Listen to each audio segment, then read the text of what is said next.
Bonjour les amis, c'est Bertrand Delouis, consultant réglementé en immigration canadienne chez VisaStep Canada. Juste pour vous rappeler ce qu'est VisaStep Canada, nous sommes un cabinet d'immigration et de recrutement situé au Canada, plus précisément à Montréal. Notre objectif est de vous faciliter les démarches d'accès à la résidence permanente et temporaire au Canada. Dans cette vidéo, je vais vous parler de demande d'asile pour le Canada, qui est un processus qu'on entame lorsqu'on fait face à des problèmes de persécution. Beaucoup d'entre vous nous demandent assez souvent comment faire une demande d'asile au Canada. Attention, je vous mets en garde, ce processus n'est en aucun cas une autre voie pour obtenir la résidence permanente au Canada. Mais toutefois, quand à l'issue du processus, on vous octroie le statut de réfugié ou de personne protégée, vous pouvez demander à obtenir la résidence permanente. Voyons maintenant ce qu'est une demande d'asile et comment en faire la demande au Canada au cas où vous seriez quelqu'un de persécuté dans votre pays d'origine ou votre pays de résidence actuel. Le mot asile, dans le contexte où l'on parle, désigne un endroit sécurisé où quelqu'un qui a peur que quelque chose de mal lui arrive peut se cacher.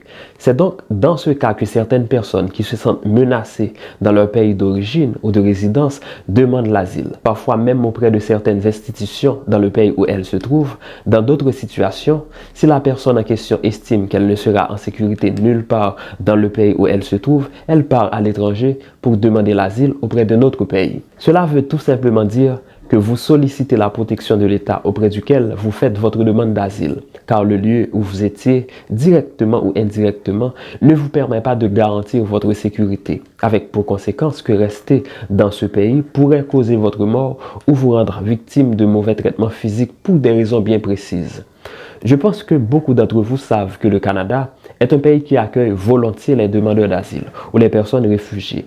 Maintenant, par rapport à votre situation, si vous êtes intéressé à demander l'asile au Canada, ou du moins s'il s'agit du pays auprès duquel il est le plus faisable pour vous de faire cette demande de protection dont vous avez besoin. Comment se passe le processus? La manière dont vous devez procéder pour demander l'asile au Canada dépend du lieu où vous vous trouvez au moment de faire la demande. Le premier endroit où vous pouvez vous trouver est à un point d'entrée, autrement dit à l'une des frontières, où vous pouvez déjà être à l'intérieur du Canada si vous avez déjà passé la frontière. Un autre endroit où vous pouvez vous trouver, c'est à l'étranger, dans votre pays d'origine ou de résidence actuelle. Dans cette vidéo, nous ne parlerons que de la première possibilité, c'est-à-dire lorsque vous êtes à l'une des frontières du Canada. Car lorsque vous êtes à l'extérieur, le processus exige que vous fassiez une demande de réinstallation.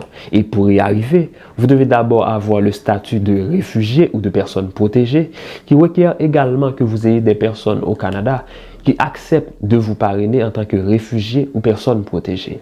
Je vous avise que cette vidéo n'est pas une consultation. Pour toute consultation, vous devez prendre personnellement contact avec nous, car tout ce que nous disons ici ne correspond qu'à des généralités.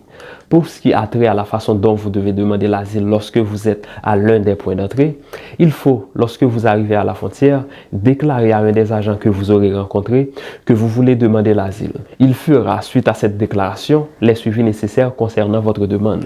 Cependant, je dois attirer votre attention sur le fait que, en fonction du pays dans lequel vous étiez avant d'arriver à la frontière, vous pouvez ne pas avoir le droit de demander asile si certaines circonstances ne vous font pas bénéficier des exceptions prévues à cet effet par la loi.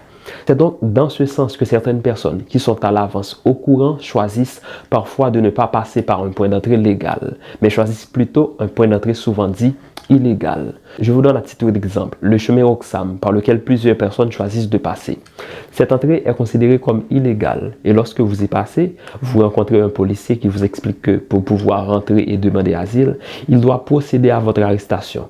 Si vous acceptez, on vous transfère à l'ASFC, l'Agence des services frontaliers du Canada, puis à Immigration Canada pour les suites nécessaires à votre demande d'asile. Et pour les suites de la demande, vous devez donner vos empreintes digitales, faire un examen médical et vous aurez également à remplir certains documents pour Immigration Canada qui analysera la recevabilité de votre demande. Si après analyse, il se trouve que votre demande est recevable, on déférera votre dossier à un tribunal spécial qui traitera votre cas. C'est donc ce tribunal qui, après vous avoir entendu en audience et examiner les documents que vous aurez soumis à l'appui de votre demande, décidera si votre demande d'asile doit être approuvée ou vous donnera ou pas le statut de réfugié ou de personne protégée. C'est ainsi, d'une manière générale, que se passe le processus de demande d'asile pour le Canada. Si vous avez besoin de plus d'informations ou si vous voulez faire une consultation, n'hésitez pas à prendre contact avec nous. C'était votre ami Bertrand Delouis. Je vous dis merci. Bye bye, à la prochaine.